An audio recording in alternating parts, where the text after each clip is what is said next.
হরে কৃষ্ণ। শুধু ভক্তমণ্ডলী, ধন্যবাদ, প্রণাম। গল্প কথায় জগন্নাথ বর্মন। ভূতের গল্প শোনাতে এসছি। কেমন ভূতের গল্প? একটা সময়, তখন আমার বয়স ছিল 22-23 বছর বয়স। তো আমি একটা জায়গায় কীর্তন করতাম।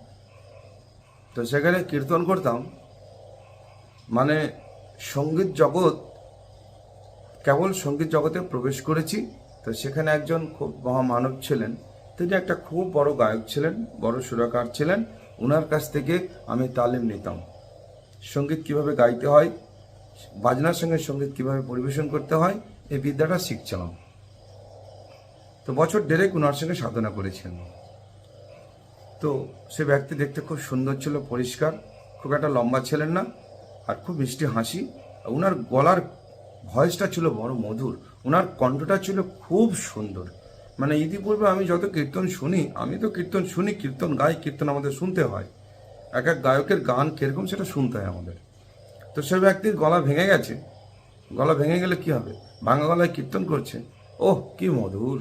আর হরিনামের যে কত সুর জানতো সে, অসাধারণ। আমার জীবনের ওনার কাছ থেকে অনেক শিক্ষা নেওয়া আছে। উনি আমার গুরুতুল্য।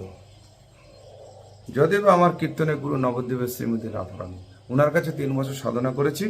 তারপরে নবদ্বীপের উনি যখন দেহ ত্যাগ করার আগে বলে গেছিল, আমার অবর্তমানে মধুসূদন পোদ্দার কাছে তুমি কীর্তন শিখবে, মায়া রানীর ভাই। তা আমি পরবর্তীকালে মধুসূদন পোদ্দারের কাছে সঙ্গীত শিখতে গিয়েছিলাম। তো উনি আমার গুরু, ওনার কাছ থেকে আমি ক্লাসিক বিদ্যা অর্জন করেছিলাম, এবং উনি আমাকে নিজ গুণে কৃপা করে ওনার অনেক বিদ্যা আমাকে দান করেছিলেন। আমি সেই বিদ্যায় আজ অবধি বহন করে দাঁড়াই। তো উনি আমার গুরু। তো সেখানে যখন আমি কীর্তন করতাম, কীর্তন করতে করতে আমরা 3 জন কীর্তন করতাম। তো উনার সঙ্গে আমার আসর থাকতো, কখনো কখনো রাতেও যখন আসর থাকতো অন্য গায়কের সঙ্গে কীর্তন করতাম, কখনো উনার সঙ্গে কীর্তন করতাম। মানে আমি বাজাতে পারি, গাইতে পারি, কোনো দলে বাদক না থাকলে আমাদের যে পরিচালনা করতো উনি বলতো, তুমি আজ বাবা জগন্নাথ ওই দলে কীর্তনে যাও, বাজানোর লোক নেই, তুমি একটু বাজাও। কোনো দলে গায়ক থাকতো না, তখন বলতো, বাবা তুমি এই দলে কীর্তন করতে যাও। মানে যে দলে যেতাম আমি সেট হতে পারতাম। সবার সঙ্গে আমার খুব আন্তরিকতা, ঝগড়া বিবাদ মারামারি সঙ্গে আমার কারোর সঙ্গে নেই। পরবর্তীকালে কি হলো, একদিন রাতের বেলা কীর্তন হচ্ছে, আমি কীর্তন করছি।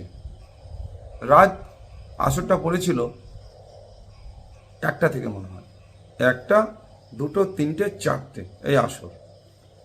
তো রাত 1টার সময় আসরে বসেছি, গভীর রাত, অখণ্ড হরিনাম হয় সেই জায়গাটায়, অখণ্ড হরিনাম হতো। তো হরিনাম করতে করতে তো 1 ঘন্টা প্রথমে আমি কীর্তন করেছি। কীর্তন করার এরপর আমি বাজাবো। তো আমি বললাম যে কীর্তন 1 ঘন্টা কীর্তন করার পর বললাম, আমি একটু বাথরুম থেকে আসি, তারপর আমি এসে বাজাবো। তো বিশ্বাস করবেন, সেদিন অসময়ে বাথরুম লেগেছে। ভাবলাম, 1 নিমিষে ভেবেওছি, এত নিশ্চিত রাতে বাথরুম যেতে হবে আমাকে? আমি তো এরকম তো হয় না আমার কখনো, আজকে হয়েছে যখন যেতে হবে। তো পাশেই তো বেডরুম আছে আমাদের, আমি রীতিমতো বাথরুমে যাবো। বাথরুমে গিয়েছি, ধুতি পরে গামছা পরে গিয়েছি।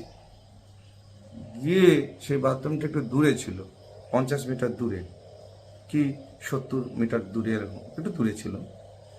তো সে বাথরুমে যখন আমি গিয়েছি, আমি গিয়ে দেখলাম ওখানে 4টে বাথরুম।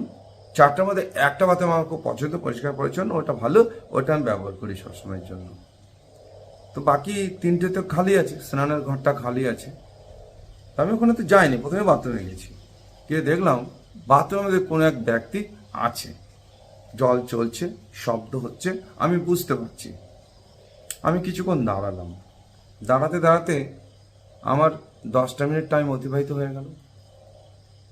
যুবক ছেলে তো, পরবর্তীকালে তখন মেজাজটা আলাদা ছিল।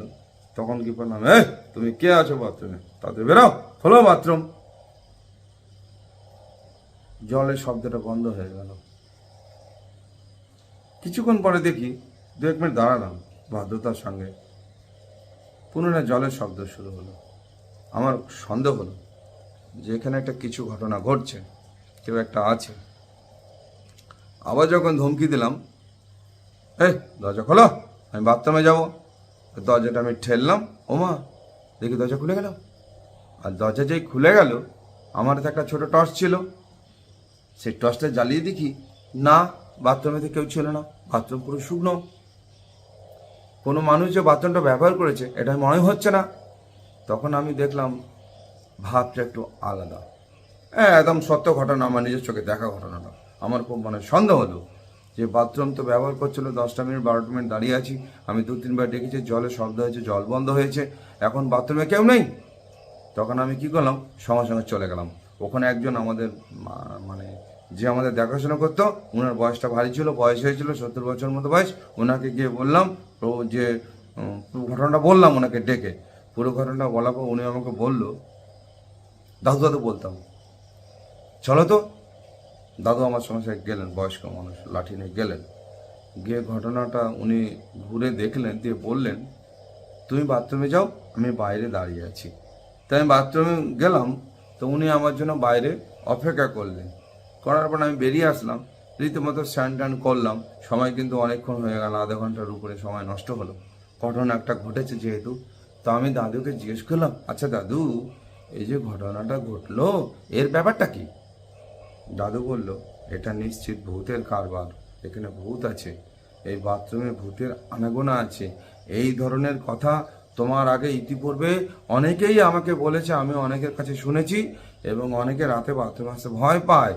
সে বাথরুমের কাহিনী হচ্ছে এইটা। তো আমি চিন্তা করলাম যে ভূতের কারবার, এত দুঃসাহস ভূতের!